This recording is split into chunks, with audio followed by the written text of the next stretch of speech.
दोस्तों, प्रेरणा के स्रोत इस श्रृंखला में आप सभी का स्वागत है। हमारी आज की मेहमान बहुत खास है। एक साधारण सी दिखने वाली असाधारण महिला। उम्र के 70वें दशक में आज न वो सिर्फ अपना ध्यान रखती हैं, बल्कि 22 और लोग जो उनके वृद्धाश्रम में हैं, उन सभी का ध्यान रखती हैं। श्रीमती सुधा मित्तल जी आज जयपुर में अपना घर नामक एक वृद्धाश्रम चलाती हैं। आइए उनसे मिलते हैं। नमस्कार मैम, नमस्कार मैम।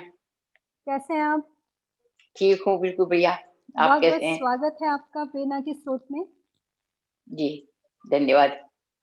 मैम हमारे दर्शकों को अपने ये ओल्ड एज होम अपना घर के बारे में कुछ बताइए? हम मेरे हस्बैंड की डेथ के बाद जब मैं बिल्कुल लाचार हो गई कि क्या करूँ, क्या नहीं करूँ? क्योंकि जी, घर में अकेले रहना बेटी के भी डिवोर्स हो चुका था, तो इसलिए जी, हमने सोचा कि कुछ करा जाए समाज में आके। तो मेरी फ्रेंड है एक श्रीमती सविता पाठक, जी। वो मिली और उन्होंने कहा कि ऐसे बैठे रहने से कुछ काम नहीं चलेगा, उठो और चल के चलो काम करो। उन्होंने मेरी एक एनजीओ बनवाई, उसका हुँ, नाम हुँ। हमने नारी चेतना समिति रखा। नारी जी, चेतना समिति के साथ काम करते-करते 2-4 लोगों से मिले, तो समाज में देखा कि बुजुर्गों के साथ बहुत बुरा व्यवहार हो रहा है। हुँ, कोई हुँ। लोग उनके बच्चे जो हैं, कुछ लोग उनको बिल्कुल अच्छी तरह से नहीं रखते हैं, बुजुर्गों की बात नहीं समझते हैं। तो फिर हमने सोचा समाज कल्याण विभाग के सहयोग से वृद्धाश्रम केंद्र को चलाया जाए। हुँ, तो हुँ। इसलिए हमने 2006 में वृद्धाश्रम केंद्र का शुरुआत की। शुरुआत में जी, तो बहुत कम लोग आए, लेकिन अब धीरे-धीरे पता लग चल गया लोगों को। हमने पैम्पलेट्स भी बाँटे, अखबार में ऐड भी दिया, हुँ, हुँ। तो लोगों को पता चल गया और वो लोग फिर अब आने लगे हैं और सबको आके वहाँ पे बहुत अच्छा लगता है। उस वृद्धाश्रम का केंद्र का नाम है अपना घर वृद्धाश्रम केंद्र। जी। आपने बताया कि आपके हस्बैंड की डेथ हो गई और उसके बाद आपकी बिटिया का भी डिवोर्स फाइल हुआ। उससे आपने मुझे बताया था कि आपने एक परिवार परामर्श केंद्र की स्थापना करी। थोड़ा उस बारे में जी। बताइए, ये टाइम तो बहुत मुश्किल रहा होगा आपके लिए। तो आपने दूसरों की हाँ जी, मदद करने बहुत का खुश कैसे सोचा? मैं जो हूँ जब मेरे प्रिय पति की डेथ हो गई और मेरी नारी चेतना समिति बन गई, तो फिर उसके बाद हमने साक्षरता शिविर लगाने शुरू किए। हुँ, कच्ची हुँ। बस्तियों में हम गाँव-गाँव जाके महिलाओं को साक्षरता शिविर के माध्यम से महिलाओं को कानूनी उनके अधिकार के बारे में जानकारी देते थे। हुँ, उन्हें हुँ। बताते थे कि भरण-पोषण का अधिकार क्या होता है, शादी की उम्र क्या होती है और जो पीड़ित परिवार होते थे, जिनके छोड़े हुए होते थे या जिनके केस चल रहे थे कोर्ट में, हम फैमिली कोर्ट में भी जाते थे काउंसलिंग करने के लिए। हुँ, तो हुँ। जो ऐसे परिवार होते थे जिनके एक दूसरे में पति-पत्नी में झगड़ा है, तो उनको बैठ के काउंसलिंग करके उनके हम लोग सुलझाया करते थे। हुँ, तो हुँ। बहुत से परिवार जुड़ गए, उनके झगड़े खत्म हो गए और पति-पत्नी फिर साथ में रहने लगे। तब मैं सोचा करती थी काश मेरी भी बेटी की काउंसलिंग हो जाती, तो उसका भी घर बस जाता। तो हुँ, फिर हुँ। मैंने इसी संबंध में परिवार परामर्श केंद्र की समाज कल्याण बोर्ड से एक प्रोजेक्ट लिया हुँ, और हुँ। फिर उसके बाद उसमें हमने परिवार परामर्श केंद्र खोला और बहुत सी महिलाओं को उनका घर बसाया। बहुत सुंदर। ये समाज कल्याण की बात आपके मन में कैसे आई? जब आप खुद इतने मुश्किल समय से गुज़र रही थीं, तो उस वक़्त किसने आपको प्रेरणा दी?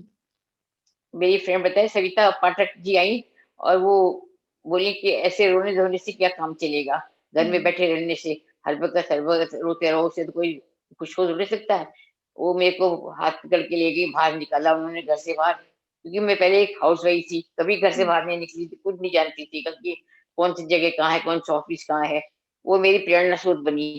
उन्होंने जो है मेरे को सब जगह ले गई, संस्था का रजिस्ट्रेशन करवाया और हुँ, विभागों से जान-पहचान करवाई। जिससे कि फिर उन्होंने मेरा हौसला अफ़ज़ाई करी और फिर मैं उठ के काम करने लगी। बहुत सुंदर। आपने बताया कि आजकल आप अपना परिवार करके एक वृद्धाश्रम चलाती हैं। कुछ इस वृद्धाश्रम के बारे में बताइए, कितने लोग हैं? कैसे आप इसको सँभाल रही हैं? वृद्धाश्रम में 22 लोग हैं अभी, वर्तमान में 22 लोग रह रहे हैं हुँ, हुँ, और लेडीज़ 11 लेडीज़ हैं, 11 ही पुरुष हैं। हुँ, सबके हुँ। लिए अलग-अलग कमरे बने हुए हैं, अलग-अलग कमरों में पुरुष रहते हैं, एक कमरे में लेडीज़ रहती हैं जी, और खाने-पीने का भी व्यवस्था बहुत अच्छी है, दोनों समय इनको ताज़ा खाना मिलता है। समाज कल्याण विभाग के हमें बहुत कम पैसा मिलता है, उनका बजट बहुत कम है। हुँ, तो हम स समाज से जो हैं, वो लोग हमारी मदद करते हैं, उनके हुँ। सहयोग से हम आगे बढ़ रहे हैं। अच्छा, तो आप समाज से क्या मदद चाहती हैं? जैसे आपने बताया कि समाज कल्याण विभाग से जो मदद मिलती है, वो काफ़ी नहीं पड़ती। जी। तो आप समाज से जो लोग जो दर्शक इस कार्यक्रम को देखेंगे, उनसे क्या आप कोई मदद चाहती हैं कि वो आपको कैसे मदद कर सकते हैं? समाज कल्याण विभाग किसी जो है ना बहुत कम पैसे देते हैं। मकान का किराया भी मात्र बहुत कम रहता है और जी, इतने लोगों को रहने के लिए बड़ा भवन चाहिए जिसका कि किराया ज़्यादा होता है। जी, अभी हम जी। किराए के मकान में मकान वो चला रहे हैं, सस्ता चला रहे हैं। हुँ, अब जो है मकान मालिक की रहता है कि किराया बढ़ाओ या खाली करो, हर वक़्त धमकी देते रहते हैं। ये चौथा मकान है जिसमें हम चला रहे हैं, किराए के मकान में। हुँ, हुँ। तो हम चाहते हैं कि कोई ऐसा भवन हो जाए, समाज वाले हमारे लिए ऐसी मदद करें कोई ऐसी जगह मिल जाए जहाँ के अभी वृद्धजनों को रख लें। क्योंकि बार-बार आप देखो एक जगह से दूसरी जगह जाने में कितनी होती है और इसलिए कोई ऐसा भवन मिल जाए जिसमें कि हम इनको रख लें और निश्चित रूप से वहाँ पे ये रहें, जी, जी, बार-बार बदलना ना पड़े। जी। सो जी, सुधा जी समाज सेवा के अलावा और आप क्या करना पसंद करती हैं? समाज सेवा के अलावा वो मेरा अपना टाइम होता है पहाड़ों पे घूमना और गार्डनिंग करना, गाने सुनना, इस तरह के हुँ, शौक है मेरे। बहुत बढ़िया, मैगज़ीन आपको पढ़ना समय मिल जाता है? इतना सब सँभालने के बाद आपको समय मिलता है? हाँ, समय मिल जाता है। घर से थोड़ा फ्री हो ना, घर में बहुएँ अपना काम करती रहती हैं। जी, जी। अ, आप अपनी जैसे अभी हम बात कर रहे थे और आपने बताया कि 76 साल की आपकी उम्र है और इसमें भी आप इतनी जी। चुस्त और स्वस्थ हैं, तो आप अपनी सेहत का कैसे ध्यान रखती हैं? थोड़ा लोगों को बताएँ तो उनको जागरूकता होगी इस बारे में। मैं कोई भी तकलीफ़ होती है या कोई भी दुःख आता है, तो उसको गले से लगा के नहीं बैठती कि हर बार उसी के बारे में सोचूँ। जो हुँ, हुआ हो गया, अब आने वाला जो पल है उसके बारे में सोचो और हमेशा खुश रहो, मुस्कुराते रहो, बस जीवन आगे चलता रहेगा। जो होना होगा वो तो होकर रहेगा, उसको कोई टाल नहीं सकता। गीता में, भागवत में सब में ये लिखा हुआ है। तो इसलिए जी, अपने को चिंता नहीं रहती, अपने जो है उसी में संतुष्ट है। बहुत सुंदर। मैम आप अपनी उम्र की जो आपकी हम-उम्र और महिलाएँ हैं उनको आप क्या संदेश देना चाहेंगी? जी, उनको मैं ये कहना चाहूँगी कि अगर कोई दुःख आता है तो उसको गले से लगा के अपने ज़िंदगी तक बिताना उसको ये समझदारी नहीं है। उनको आगे बढ़ो, हौसला अफ़ज़ाई करो अपनी भी, दूसरों की भी और समाज के साथ मिल के आगे चलो, अपने पैरों पे खड़े हो, आत्मनिर्भर बनो, जिससे कि तुम्हारी ज़िंदगी सब अच्छी होगी और आगे भी अच्छा मिलेगा। घर में बैठे रहने से क्या फ़ायदा? जी। काम करो मैम कुछ समाज के लिए। जी। मैम जब मैं आपसे पहले बात करी तो आपने बताया कि आप अपने घर में सभी महिलाओं को प्रोत्साहित करती हैं कि वो पढ़ें और अपने पैरों पे खड़ी हों। तो जी। कुछ इस बारे में हमारे दर्शकों को बताइए? कि मेरी बेटी जो है जिसका डिवोर्स हो चुका था, वो कुछ काम करना नहीं चाहती थी। मैंने उसके लिए किताबें ला के दी, उसको फॉर्म भरा और डिवोर्स कोटे में उसका वो नौकरी दिलवाई इसमें शिक्षा विभाग में। इसको सरकारी स्कूल में टीचर है वर्तमान में आजकल वो। तो उसके लिए मैंने बहुत मेहनत करी, जितना कि वो नहीं करती थी, जिसको नौकरी दिलाने की मैंने मेहनत करी।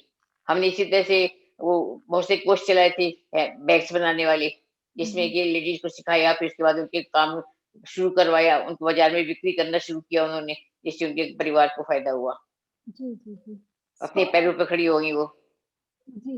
सो आप ये चाहती हैं कि जैसे आपने अपने पैरों पे खुद को खड़ा किया और आज आपका पूरे परिवार आपके साथ इस समाज कल्याण के काम में लगा हुआ है। आप यही चाहती हैं कि सभी लोग अपने पैरों पे खड़े हों और जी सर, आत्मनिर्भर बनें? आत्मनिर्भर बने और सभी लोग अपने पैरों पर खड़े हों, जी, एक बहुत मिसाल सुंदर, कायम करें। बहुत सुंदर। सुधा मैम नई पीढ़ी से जो आजकल की जनरेशन है बच्चे, उनसे आपकी क्या उम्मीद है? उनको आप कुछ कहना चाहती हैं तो हमें ज़रूर बताएँ? नई पीढ़ी से मैं ये कहना चाहूँगी कि आजकल के समय में वो लोग किसी को परिवार में समय कम दे पाते हैं, तो वृद्धजन जो हैं अपने को अकेला महसूस करते हैं। तो उनको चाहिए कि वृद्धजनों की सेवा करें, उनको आदर भाव करें, उनके साथ थोड़ी देर बैठें, अपना उनके दुःख-सुख के बारे में पूछें, उससे उनको बहुत अच्छा लगता है वृद्धजनों को। और दूसरी बात ये कि मतलब वृद्धाश्रम ना खुले, ऐसा कुछ करना चाहिए, जिससे कि वृद्धाश्रम ना खुले और घर में ही माँ-बाप रहें, उनकी वहीं पे सेवा-शुश्रूषा हो। जी।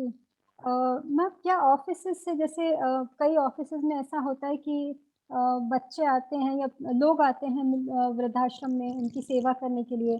कई बार जैसे आप बता रही थी कुछ कोर्सेज़ में बच्चे आते हैं इनसे मिलने।